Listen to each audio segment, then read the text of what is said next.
Hello everyone and welcome to an incredible game from round 6 of this year's FIDE Grand Swiss. It's, in my opinion, definitely the game of the round. Could be very well the game of the tournament. I'm not gonna say it's the game of the year or anything, but it is truly incredible. It is Baskaran Adhiban versus Eduardo Iturrizaga Bonelli. And let's just see the game. So Baskaran has the white pieces and he opens with pawn to e4. We have pawn to c5. Iturrizaga goes for the Sicilian defense. Knight f3, e6, and d4. We have captures, and now a6, the Khan variation of the Sicilian.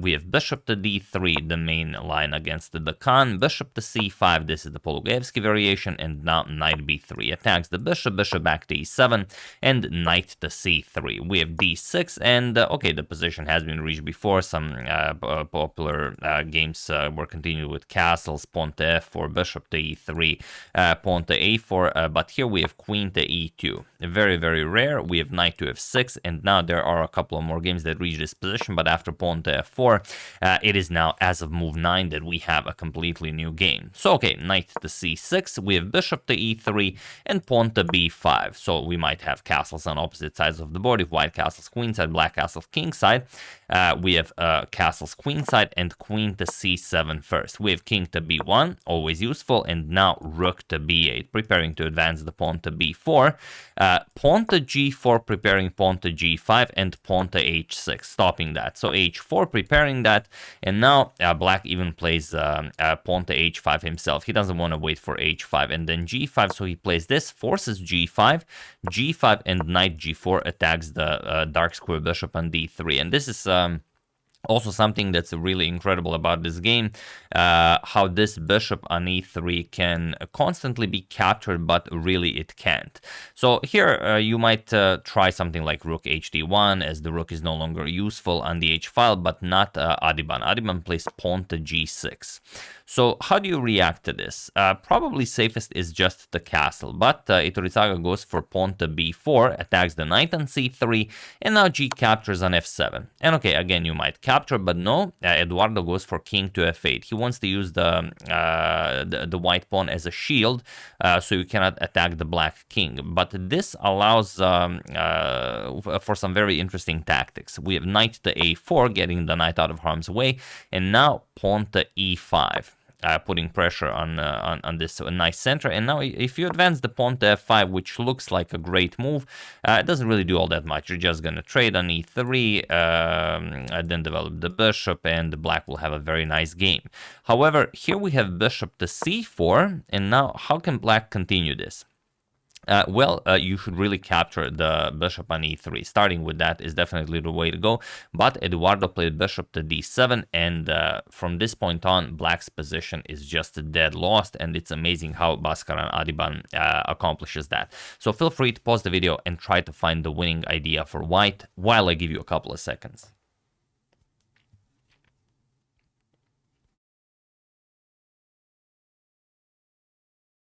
So for those of you who were able to do it, congratulations on spotting this incredible line. And for those of you who just want to enjoy the show, it is knight a to c5. This is the move. And once again, big congratulations if you've spotted this, because it really requires you to calculate.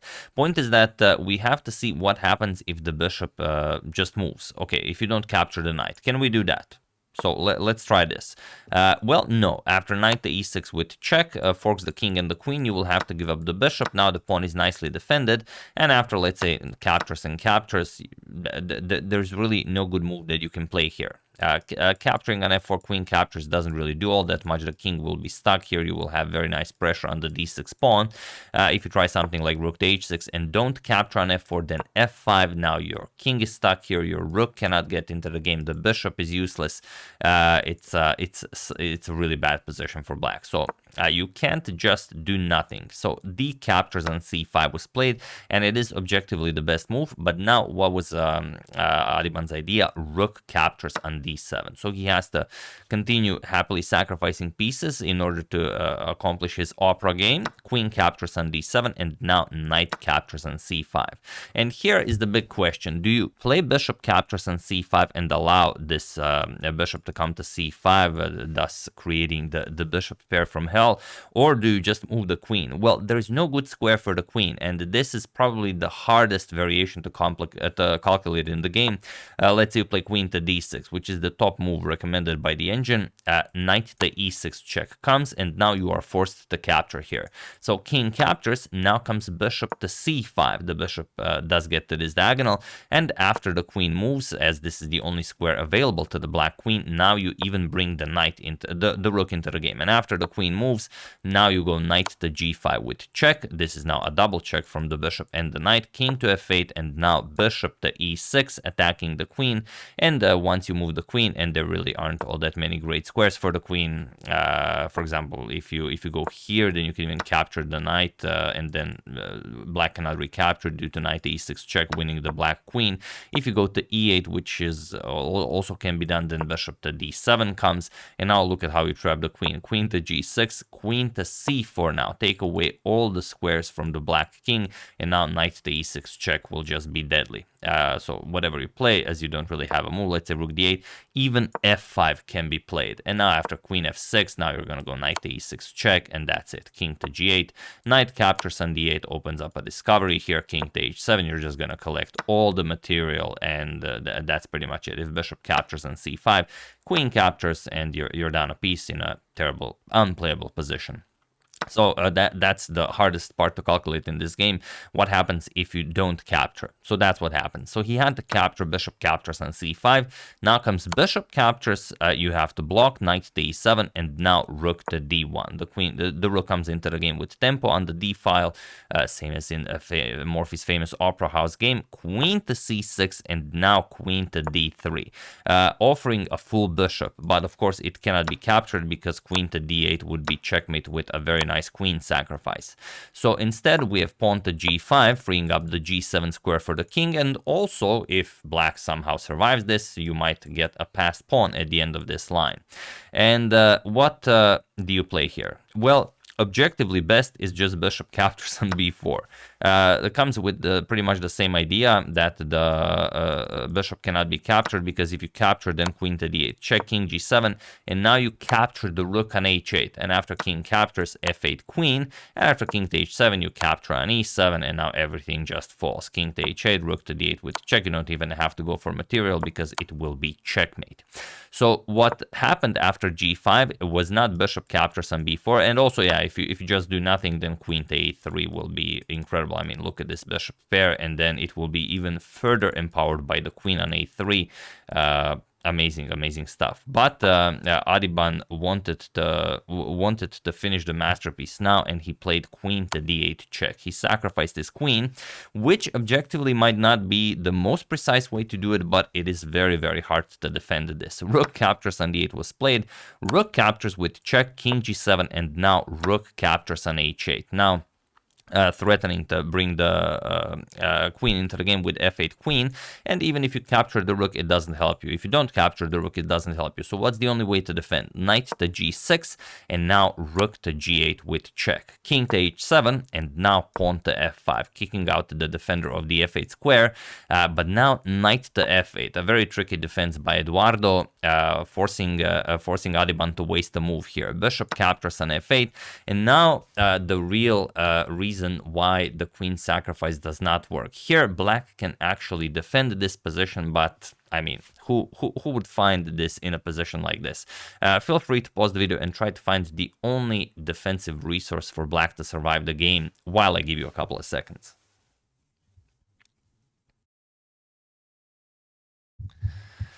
So for those of you who were able to do it, congratulations on being very cool in difficult positions. And for those of you who just want to enjoy the show, it is not, well, it's not that, it's not this, it's actually queen captures on e4, and for a very simple reason.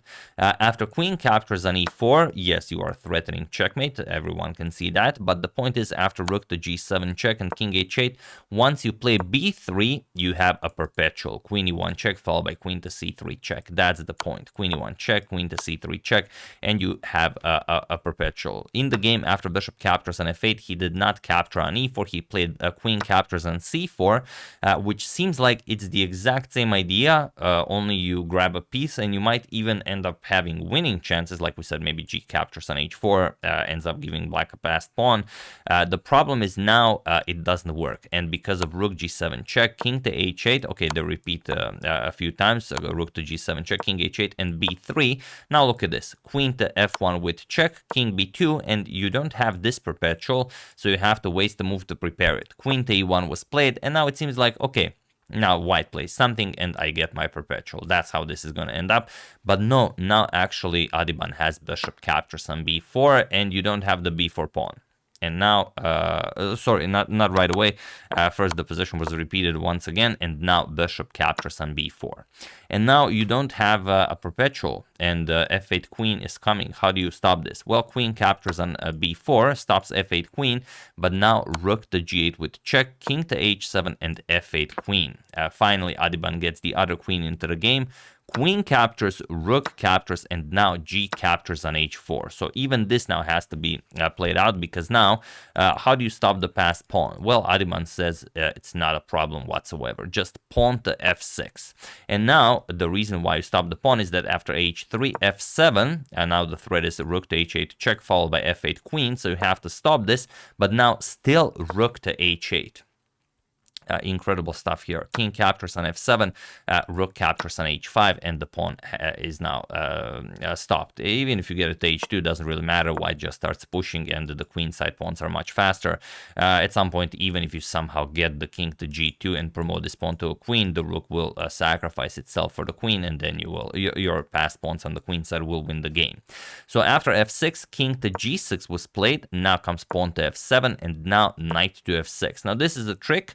Because if rook to h8 is played now, then just king captures on f7 and the h5 pawn is defended, so you can't play that. However, pawns start marching forward. Pawn to c4. We have pawn to h3, rook to g8 with check, giving up the f7 pawn to stop the advanced h pawn. So king captures, rook to g3, and now knight captures on e4. If you go for h2, it doesn't really work. h3, and now after knight g4 defending the pawn, rook captures on h5, and we end up with a position that we already discussed. At some point, the rook will be sacrificed for the pawn or for the newly appointed queen, and that's pretty much it. So knight captures on e4 was played, rook captures on h3, and now king to g6. So, okay, Eduardo still in the game. Pawn to b4 now. It's time to create a pass pawn and another pass pawn on the queen side. King to g5, now pawn to c5, and pawn to h4. We have rook to e3 now. King to f4 defending, and now Adhiban calculates it one more time. He doesn't. He shows that he's not tired after calculating all of this throughout the game. He plays rook captures on e4, king captures, and pawn to c6. Pawn to h3, c7, h2, and now c8 queen. Eduardo also queens, but look at the diagonal. That's the problem. Queen to c6 with check, and he was in this position on move 56 that Eduardo, Iturrizaga, Bonelli resigned the game, as there is nothing more to be done here. So beautifully played by Baskaran Adhiban, truly a masterpiece. I'm definitely saying it's the game of the round. Could be the game of the tournament. If it's more, you guys will be the judges of that. But I just want to show you the game. But what's also very interesting is that when you have this position on the board and it's time to conclude the game, how do you decide which check to give? This is also very interesting to me, because I would give queen to a8 check, to make it this to me is visually much more appealing than queen to c6. So I'm sure Adhiban had his reason for playing queen to c6. Maybe, I don't know, could be whatever reason. Maybe he just likes the c6 square. Maybe it was poetic, as the black queen was on c6 when Adhiban first sacrificed his queen on d8. I have no idea why, but I just find it interesting. So yeah, That's the game. Hope you guys enjoyed it. Do share what you think. Is it the game of the round, game of the game of the what? I mean, it is a brilliant game. I'm calling it Adhiban's Night at the Opera, so let's just keep it at that. So yeah, once again, really hope you enjoyed it. I would like to thank Mario Milano, The Brooders on Spotify, Stephen McCann, Chess Beats League, and Romain Manini for your contribution to my channel. Thank you a lot, I really appreciate it. As usual, you can check 2 of my previous videos here. Thank you all for watching, and I will see you soon, continuing to check up on your wonderful suggestions and whatever else happens in the chess world. Thank you all. I will see you soon, and have an excellent rest of your day.